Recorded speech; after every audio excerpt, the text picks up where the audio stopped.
Seigneur Jésus de Nazareth, tu déclarais ceci à tes disciples en disant, en vérité, je vous le dis, si vous ne mangez la chair du Fils de l'homme et si vous ne buvez son sang, vous n'avez point la vie en vous-même. Alors, cette parole les ayant déplu, ils se sont retirés de toi. Dans le nombre de ceux qui sont restés autour de toi, tu leur as demandé cette question. Et vous, ne partez-vous pas aussi? Alors, Pierre a pris la parole et a dit ceci. Seigneur, à qui irons-nous? Tu as les paroles de la vie. Tendre Père, nous ne pouvons trouver de paroles de la vie qu'en toi. Parce que lorsque tu parles, c'est la vie qui sort de ta bouche. Et nous prions pour que Père, ta parole encore nous fasse du bien en ce matin. Et c'est pour cela, nous sommes encore présents devant ta sainte face pour recevoir la parole qui donne la vie. Que ton nom soit glorifié et exalté dans le nom de Jésus. Bonjour frères et sœurs, nous voici encore sur la plateforme Pain de vie pour recevoir la parole de vie. Et c'est pour cela, sans trop tarder, avant de recevoir cette parole, nous allons écouter un peu la louange pour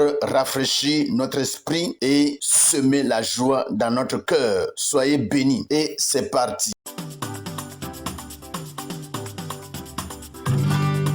J'ai bâti ma vie sur Jésus le rocher. Je n'aurai plus jamais peur.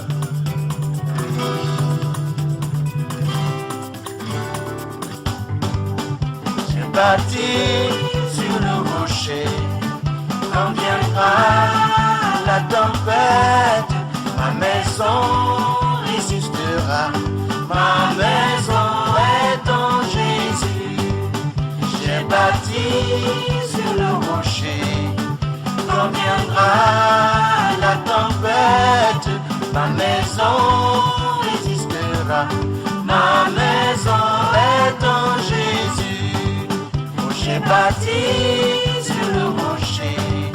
Quand viendra la tempête, ma maison résistera.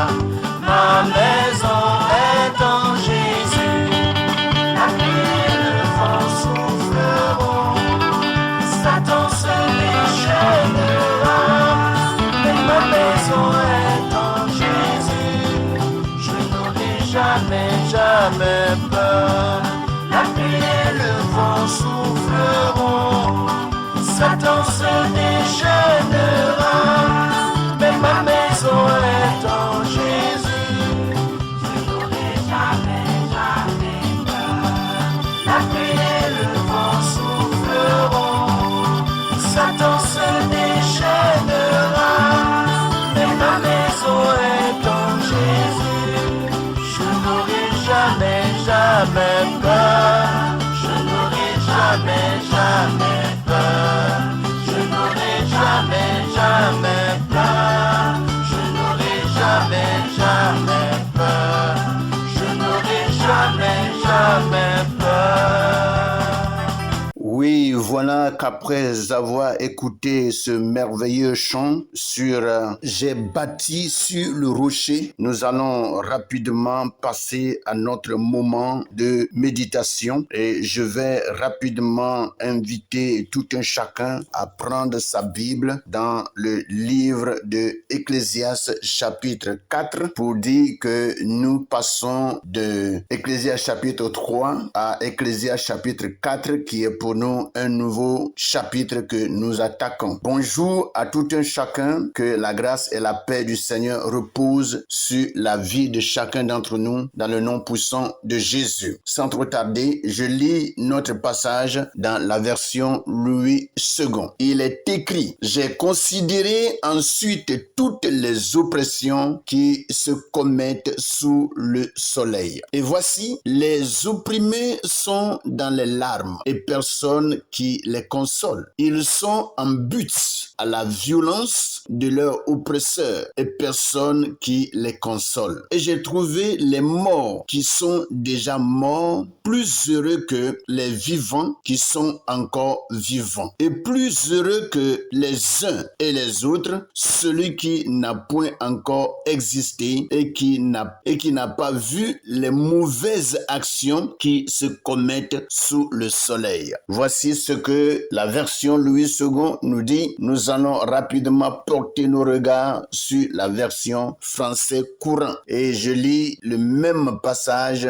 Ecclésiaste chapitre 4, à partir du verset 1 au verset 3. Il est écrit: j'ai observé encore toutes les injustices qui existent ici-bas. Les opprimés crient leur détresse et personne ne leur vient en aide. Le pouvoir est du côté des oppresseurs, si bien que personne ne peut leur venir en aide. J'estime que ceux qui sont déjà morts sont plus heureux que les vivants. Celui qui n'est jamais né est encore plus heureux puisqu'il ne connaîtra pas les injustices commises ici-bas. Voici ce que le français courant nous dit. C'est des paroles qui sont vraiment très directes et claires. Et nous allons en réalité passer rapidement à notre moment de méditation en reportant nos regards sur la version Louis II et nous lisons à partir du verset 1. J'ai considéré ensuite toutes les oppressions qui se commettent sous le soleil. Et voici, les opprimés sont dans les larmes et personne qui les console. Ils sont en bus à la violence et leurs oppresseurs et personne qui les console. Voici ce que le verset 1 d'Ecclésiaste chapitre 4 nous dit. Comme nous sommes en train de le lire, c'est effectivement ce que nous vivons ici-bas, c'est-à-dire dans ce monde actuel. Et le monde actuel est bouleversé par beaucoup de mauvaises choses et Salomon avait déjà vécu toutes ces choses avant nous. Il a expérimenté pour que au jour d'aujourd'hui, lorsque nous voyons un peu ce qui se passe en comparatif avec la Bible, que nous sachions vraiment que c'est des choses qui existaient déjà et qui vraiment nous attendaient, nous qui sommes rentrés là-dedans aujourd'hui sans que nous ne savions que c'est des choses qui étaient là avant nous. Et effectivement, lorsqu'on examine le monde actuel, il y a beaucoup d'oppression. Il y a l'oppression financière, il y a l'oppression de la nature et il y a l'oppression vraiment, même je dirais, humaine et il y a l'oppression un peu partout. Et la Bible, en réalité, nous souligne ces choses pour que nous sachions comment vivre par rapport à notre vie actuelle. Et quand on parle de l'oppression, il y en a dans tous les domaines, mes frères. Et comme la Bible nous le dit, il dit, j'ai considéré ensuite toutes les oppressions qui se commettent sous le soleil. C'est Salomon qui parle et qui dit qu'il a considéré, il a vu qu'en réalité, toutes ces oppressions qui existaient étaient vrai. Et c'est des choses vraiment qui arrivent et qui n'ont pas en réalité de détour. Vous voyez? Donc, c'est pour dire qu'en réalité, ce que nous vivons aujourd'hui est réel. Ce que nous vivons aujourd'hui est réel et palpable. Il y a des oppressions un peu partout. Et il y a des hommes qui sont oppressés. Et très souvent, ce sont ceux-là qui sont misérables, c'est-à-dire les pauvres qui sont oppressés. Et les riches sont ceux-là qui sont des oppresseurs. Et la Bible nous le dit clairement. Elle dit, les opprimés sont dans les larmes et personne qui les console. Il y en a plusieurs à cause des souffrances de ce monde qui sont dans les larmes. Mais qui peut les consoler? Qui peut vraiment venir les apaiser et semer la paix dans leur cœur, semer la joie dans leur cœur? Il n'y a personne. Mes frères, c'est pour dire en réalité que sous l'oppression, il n'y a que Dieu seul qui peut intervenir. Et comme la Bible nous le dit dans Actes chapitre chapitre 1, le verset 8, vous voyez, le consolateur Jésus-Christ a promis vraiment l'Esprit Saint à ses disciples qui viendra en réalité consoler le monde dans l'oppression. La seule personne qui peut consoler l'homme dans les troubles, dans les difficultés, dans l'oppression, c'est Dieu lui-même. Et si on n'est pas en accord avec ce Dieu, comment est-ce que nous pouvons avoir de consolation? C'est là le point d'interrogation. Salomon continue et dit, j'ai trouvé les morts qui sont déjà morts plus heureux que les vivants qui sont encore morts. Là, c'est sa considération. Mais est-ce qu'en réalité, ceux qui sont déjà morts sont réellement plus heureux que ceux qui sont vivants? Je dirais que c'est seuls ceux qui sont sauvés et qui sont en réalité dans la félicité du Seigneur, qui sont vraiment dans la parole de Dieu, qui ont vécu selon que Dieu l'a prescrit à chacun d'entre nous sur terre. Ceux qui ont vécu selon les saintes écritures et qui sont morts dans cette pratique de la parole, c'est ceux-là que je dirais qu'ils sont heureux. Si quelqu'un en réalité n'a pas la parole de Dieu jusqu'à ce qu'il ne quitte cette terre et qu'il rencontre Dieu, je ne crois pas que ce dernier sera heureux. Mais Salomon nous dit ici que lui, il a trouvé que les morts qui sont déjà morts sont plus heureux que les vivants. Vous voyez, c'est ce que lui, il croit. Mais ce n'est pas en réalité le cas. Celui qui en réalité est mort, qui a quitté cette terre, ne peut être heureux lorsqu'il est en contact avec Dieu, lorsqu'il est en contact avec le royaume de Dieu. Regardez un peu le français courant. Le français courant nous dit, j'estime que ceux qui sont déjà morts sont plus heureux que les vivants. Vous voyez, le français courant dit qu'il estime. Salomon estime. Lui, il croit que ceux qui sont déjà morts sont plus heureux que les vivants. Et c'est ce que nous pensons ici-bas. Il y a plusieurs qui vraiment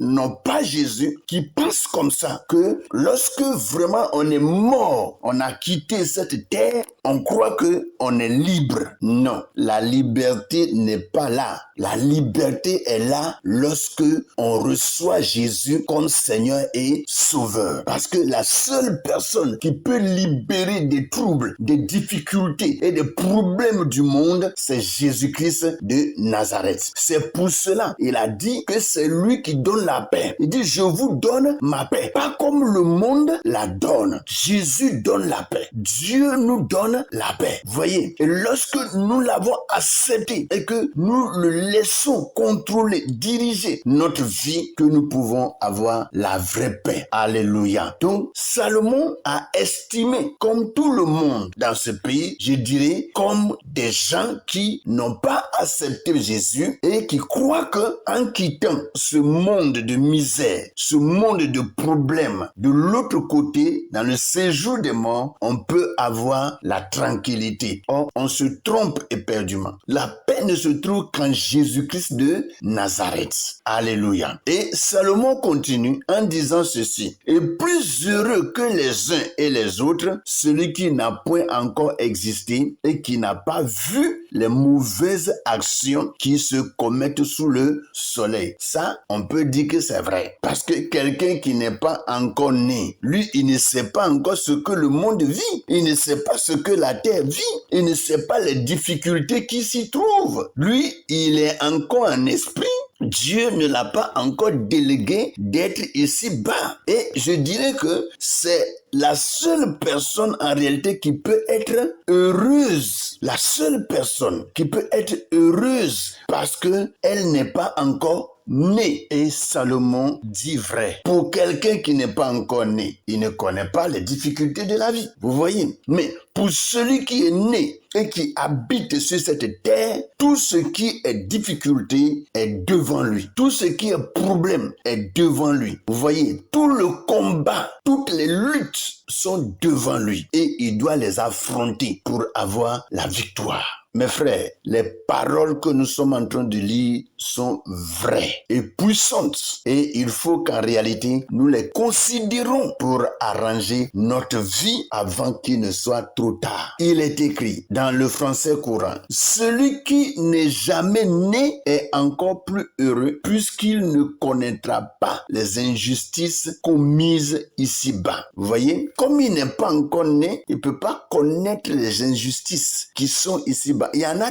tellement dans le monde actuel. L'injustice existe dans ce monde actuel où quelqu'un en réalité qui commet un mal publiquement et que tout le monde sait, on prend ce dernier et on laisse après sans toutefois punir ce dernier. Or, si c'est un pauvre qu'on attrape, un misérable, ils vont le rendre plus misérable jusqu'à ce qu'il ne meure. Ça, c'est la méchanceté du monde. Et c'est ce qui se passe. Mes frères et sœurs, c'est pour que nous puissions plus porter nos regards vers le ciel et plus considérer la grandeur et la puissance de Dieu et s'attacher à Dieu pour que sa grâce puisse être notre partage. Que le Seigneur nous bénisse, que sa paix et ses bontés soient multipliées à chacun d'entre nous. Continuons de plonger nos regards dans ces textes et méditons-le pour que Dieu puisse encore davantage nous enseigner et nous instruire. Soyez bénis et que les bontés de l'Éternel soient le partage de chacun dans le nom puissant de Jésus. Passez une bonne et merveilleuse journée. Amen.